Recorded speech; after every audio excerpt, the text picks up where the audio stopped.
Hello everyone, my name is doctor Suhaib Khan और आज हम लोग बात करने वाले हैं एक बहुत ही इंटरेस्टिंग टॉपिक के बारे में, दैट इज़ विजडम टूथ, जिसको हम उर्दू में अक्ल दाढ़ भी बोलते हैं। तो आज हम जानने की कोशिश करेंगे कि क्या वाकई ही अक्ल दाढ़ का अक्ल से कोई ताल्लुक है या बस एक मफरूज़ा है, और हम ये भी जानने की कोशिश करेंगे कि अक्ल दाढ़ किस एज में निकलती है, इसका क्या बैकग्राउंड है और किन मखसूस लोगों में ये अक्ल दाढ़ पाई जाती है। So if you want to know the answers of all these question then watch this video till end. जी, तो सबसे पहला सवाल कि क्या अक्ल दाढ़ का अक्ल से कोई ताल्लुक है, तो इसका बहुत ही सिंपल आंसर है सिंपली नो। अक्ल दाढ़ का अक्ल से कोई ताल्लुक नहीं है। लेकिन फिर हम इसको अक्ल दाढ़ क्यों कहते हैं? इसकी रीज़न ये है कि अक्ल दाढ़ आपके जौ में उस वक़्त रोनुमा होती है जिस वक़्त कोई भी शख्स 16 से 24 साल की उम्र के दरमियान होता है, और ये उम्र वो होती है कि जिसके अंदर कोई भी शख्स अपने इर्द गिर्द का, अपनी दुनिया का नॉलेज ले रहा होता है, एक बाशऊर इंसान बन रहा होता है।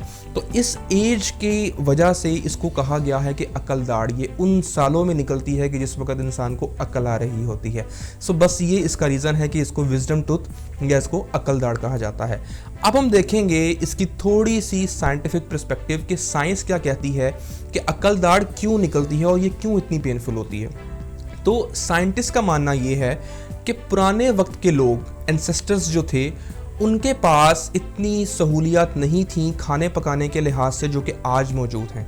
इसकी छोटी सी एग्जांपल ये है कि वो लोग सख्त खाना खाया करते थे, सख्त ग़िज़ा, सख्त खुराक खाया करते थे।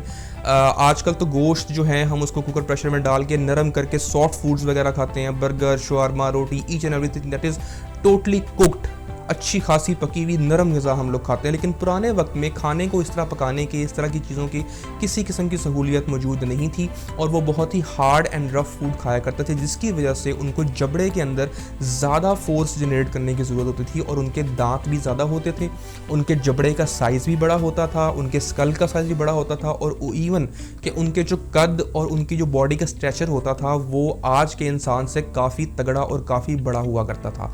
लेकिन जिस तरह वक्त गुजरा, सहूलियात आती चली गई, इंसान के लिए आसाइशें बनती चली गई, खाने पकाने के, खाने को नरम करने के, खाने को लजीज बनाने के तरीके आते चले गए, खाना नरम होता गया, वैसे वैसे इंसानी जिस्म के अंदर भी तब्दीलियां रोनुमा होती चली गई। अब हमारे पास वो हार्ड फूड नहीं रहे, वो सख्त ग़िज़ा नहीं रही जो पुराने ज़माने के लोग खाते थे।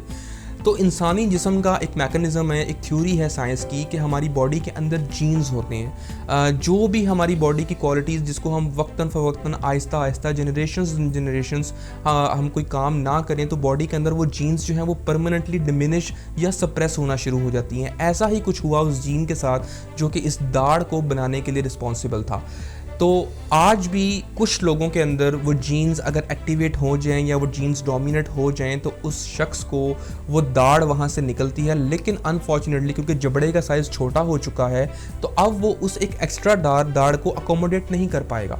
जब वो एक्स्ट्रा दाढ़ निकलेगी तो ऑब्वियस सी बात है कि जो ऑलरेडी वहाँ पे एक दांत मौजूद है वो उस दांत को प्रेस करेगा।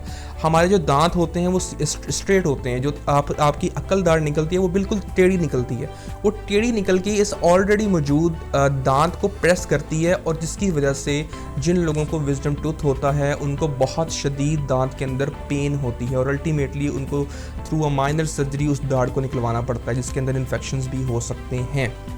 सो hope you guys now know कि अक्ल दाढ़ का अक्ल से कोई ताल्लुक नहीं है, और इसका हिस्टोरिकल पर्सपेक्टिव क्या है, ये हिस्ट्री में किस तरह चलती हुई आ रही है, और तमाम लोगों को ये दाढ़ का मसला क्यों नहीं होता, सिर्फ मखसूस लोगों को ये दाढ़ का मसला क्यों होता है। So thank you for watching the video.